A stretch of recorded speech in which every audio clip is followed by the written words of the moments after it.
जय हिंद, वंदे मातरम। स्वागत है आप सभी का फ्री एग्जाम यूट्यूब चैनल पर। दोस्तों, अगर आप बिहार सक्षमता परीक्षा 3.0 की तैयारी कर रहे तो आज की वीडियो आपके लिए अति महत्वपूर्ण होगी, जिसमें हमने केवल वही प्रश्न शामिल किया है जो कई बार आपके एग्जाम में पूछे गए हैं। तो सभी प्रश्नों को पूरे ध्यान से देख लेना। निश्चित ही ये प्रश्न आपके एग्जाम में देखने को मिलेंगे। तो चलिए सेशन को प्रारंभ करते हैं और पहला शानदार प्रश्न देखते हैं।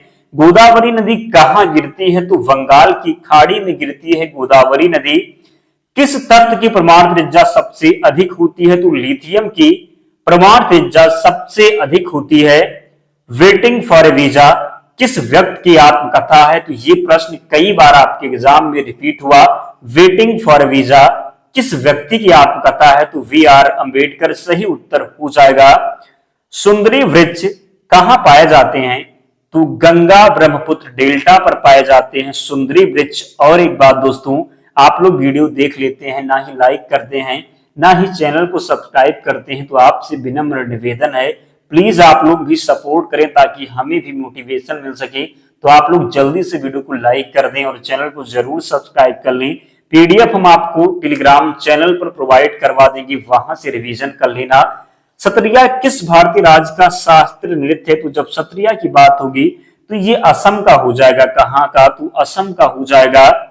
भारत में किस संस्था द्वारा 1 रुपए की करेंसी नोट और सिक्के निर्गत किए जाते हैं? वित्त मंत्रालय के द्वारा। किसके द्वारा? तो 1 रुपए के जो करेंसी नोट हैं ये वित्त मंत्रालय के द्वारा निर्गत किए जाते हैं। ध्यान रखिए, किसके द्वारा? तो वित्त मंत्रालय के द्वारा। मानव शरीर में किस ग्रंथ से पित्त रस स्रावित होता है? यकृत से स्रावित होता है पित्त रस। जनसंख्या में प्रति 1000 पुरुषों पर महिलाओं की संख्या को क्या कहा जाता है? लिंग अनुपात कहा जाता है। भारत में सेंट्रल बैंक कब बना था? 1935 में बना था भारत में सेंट्रल बैंक। आवर्त सारणी में यन किस रासायनिक तत्व को दर्शाता है? नाइट्रोजन को दर्शाता है यन। आसान है लेकिन एग्जाम में पूछा गया था, तो ध्यान रखिएगा। किसकी कमी से वेरी वेरी रोग होता है? विटामिन वी की कमी से वेरी वेरी रोग होता है। 2011 की जनगणना के अनुसार भारत की किस राज्य का लिंगानुपात सबसे अधिक है? तो केरल का हो जाएगा। किसका हो जाएगा? तो केरल का हो जाएगा। कालबेलिया नृत्य शैली किस राज्य से संबंधित है? राजस्थान से संबंधित है कालबेलिया। भारत के प्रथम राष्ट्रपति कौन थे? डॉक्टर राजेंद्र प्रसाद थे भारत के प्रथम राष्ट्रपति।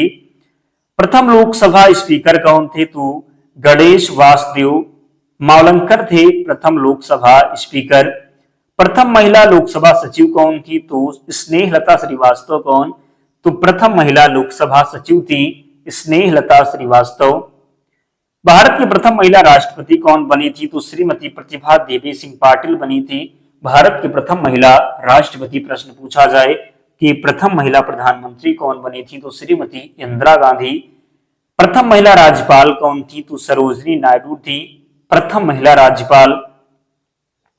1857 के विद्रोह के पश्चात बंगाल में कौन सा विद्रोह हुआ था?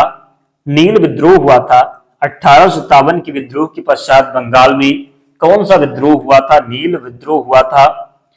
किस आदिवासी नेता को जगत पिता के नाम से जाना जाता है? बिरसा मुंडा को। किसे?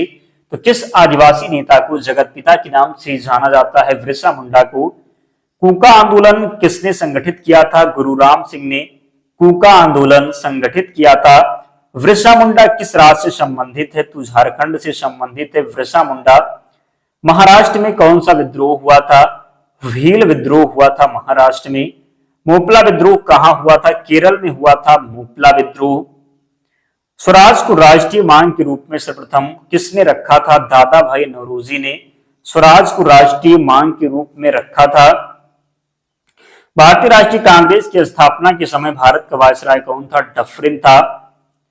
लाल बाल और पाल त्रिकूट का कौन सा नेता भारतीय राष्ट्रीय कांग्रेस का अध्यक्ष था? तो लाला लाजपत राय। वर्ष 1938 की भारतीय राष्ट्रीय कांग्रेस की हरिपुरा अधिवेशन की अध्यक्षता किसने की थी? सुभाष चंद्र बोस ने। यह प्रश्न कई बार पूछा गया है, तो ध्यान रखिएगा। 1938 की भारतीय राष्ट्रीय कांग्रेस की हरिपुरा अधिवेशन की अध्यक्षता की थी सुभाष चंद्र बोस जी ने। 1886 में कोलकाता में हुए अधिवेशन की अध्यक्षता किसने की थी? दादा भाई नौरोजी ने।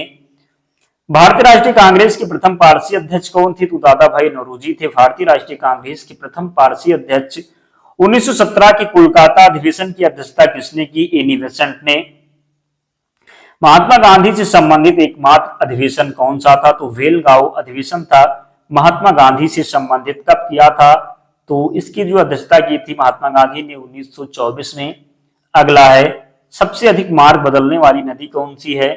तो राइट आंसर हो जाएगा कोसी नदी है सबसे अधिक मार्ग बदलने वाली नदी। कोसी नदी को विहार का सूप कहते हैं। किसे कहते हैं?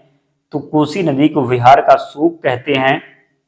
सबसे बड़ा नदी द्वीप कौन सा है? तो माजुली द्वीप है, ब्रह्मपुत्र नदी पर बना हुआ है। कहां पर बना हुआ है? तो सबसे बड़ा जो नदी द्वीप है ये माजुली द्वीप है, ब्रह्मपुत्र नदी पर बना हुआ है। किस राज्य में है?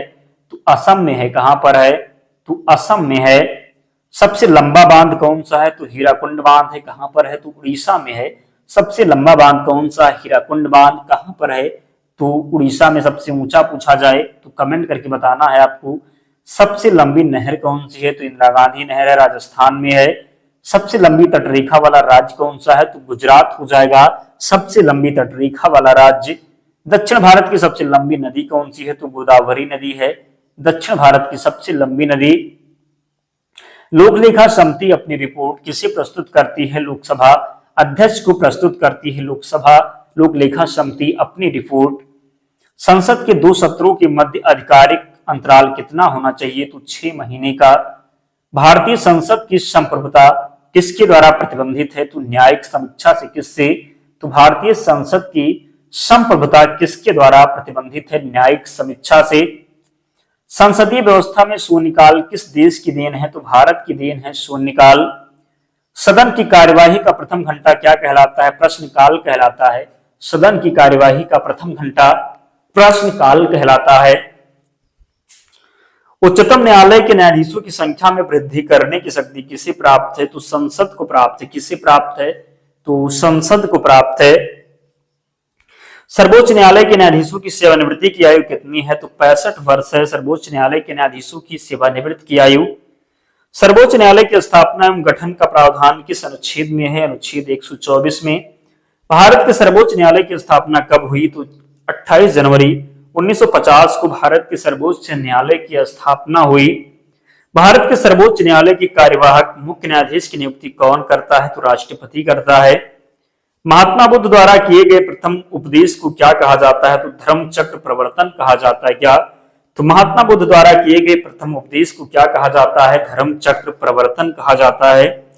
बौद्ध धर्म में स्तूप किसका प्रतीक है? तो महापरिनिर्वाण का प्रतीक है बौद्ध धर्म में स्तूप। हिंदू धर्म का आधार ग्रंथ क्या है? तो वेद हो जाएगा हिंदू धर्म का आधार ग्रंथ। वेदों की संख्या कितनी है? तो वेदों की संख्या 4 है। कितनी है? तो वेदों की संख्या 4 है। किस वेद का कुछ अंश गद्य में लिखा गया है? तो यजुर्वेद हो जाएगा। क्या हो जाएगा? तो किस वेद का कुछ अंश गद्य में लिखा गया है? यजुर्वेद हो जाएगा। नेक्स्ट है, सबसे प्राचीन वेद कौन सा है? तो ऋग्वेद है सबसे प्राचीन वेद। क्या हो जाएगा? तो ऋग्वेद है सबसे प्राचीन वेद। खालसा पंथ की नींव किस सिख गुरु ने डाली? तो गुरु गोविंद सिंह ने खालसा पंथ की नींव डाली।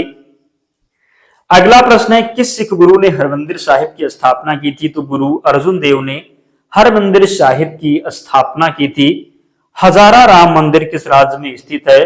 तो हजारा राम मंदिर स्थित है विजयनगर में। कहां पर? तो हजारा राम मंदिर किस राज्य में स्थित है? विजयनगर में है। भगवान शिव की प्रतिष्ठा में कितने ज्योतिर्लिंग स्थापित हैं? तो 12 इसका राइट आंसर हो जाएगा।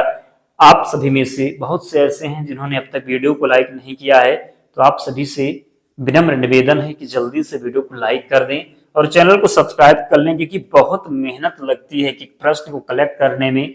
तो आप लोग भी सपोर्ट करें ताकि हमें भी मोटिवेशन मिल सके। तो जल्दी से लाइक कीजिए, चैनल को सब्सक्राइब कर लीजिए और एक प्यारा सा कमेंट करके बताइए कैसा लगा आपको सेशन। तो अगला प्रश्न है, भगवान शिव की प्रतिष्ठा में कितने ज्योतिर्लिंग स्थापित हैं? तो 12 ज्योतिर्लिंग है। कितने हैं? तो 12 हैं। अगला है, 2.5 दिन का झोपड़ा क्या है? तो 2.5 दिन का जो झोपड़ा है ये मस्जिद है। क्या है? तो मस्जिद है। कोणार्क के सूर्य मंदिर का निर्माता कौन है? तो नरसिंह देव द्वितीय हो जाएंगे। कौन? तो कोणार्क के सूर्य मंदिर का निर्माता कौन है? तो नरसिंह देव द्वितीय। चामुंडा माता मंदिर कहाँ स्थित है? तो राजस्थान में स्थित है चामुंडा माता मंदिर। माउंट आबू का दिलवाड़ा मंदिर किसको समर्पित है? जैन तीर्थकर को समर्पित है। किसको? तो माउंट आबू का दिलवाड़ा मंदिर किसको समर्पित है? जैन तीर्थकर को। भारत की प्राचीन भाषा कौन सी है? तो संस्कृत भाषा जो है ये भारत की प्राचीन भाषा है। कौन सी भाषा देवभाषा कहलाती है? तो संस्कृत भाषा। कौन सी भाषा? तो संस्कृत भाषा देवभाषा कहलाती है। संस्कृत भाषा जो है ये देवभाषा कहलाती है। भारत की तीसरी सर्वाधिक बोली जाने वाली भाषा कौन सी है? तो तेलुगु हो जाएगा। त्रिपुरा की राजभाषा क्या है? तो बांग्ला है त्रिपुरा की राजभाषा।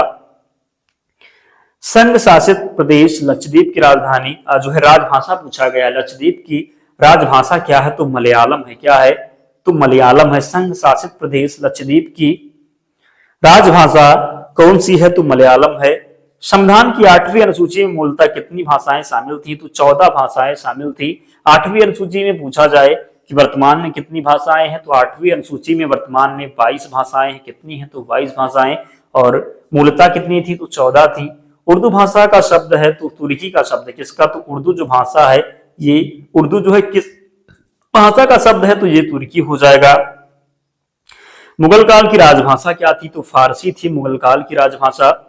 भारत में सबसे कम बोला जाने वाला भाषा समूह कौन सा है? तो चीनी तिब्बती हो जाएगा। क्या हो जाएगा? तो चीनी तिब्बती। दोस्तों 71 क्वेश्चन थे जो कई बार रिपीट हुए हैं, तो रटना है आपको जरूर, ताकि एग्जाम पूछा जाए तो गलती आप ना करें। और जिन्होंने अब तक वीडियो को लाइक नहीं किया है जल्दी से लाइक करके हिजाना चैनल को सब्सक्राइब कर लेना। पीडीएफ के लिए टेलीग्राम चैनल से जुड़ना होगा, लिंक डिस्क्रिप्शन बॉक्स में है, या फिर आप टेलीग्राम पर जाएंगे और वहां पर सर्च कर लेंगे फ्री एग्जाम जोन चैनल मिल जाएगा, ज्वाइन हो जाना। सभी पीडीएफ वहां पर प्रोवाइड करवा दी जाएगी। तो मिलते हैं नेक्स्ट वीडियो में, तब तक पढ़ते रहिए, ध्यान रखिए अपना, स्वस्थ और सुरक्षित रहिए। जय हिंद।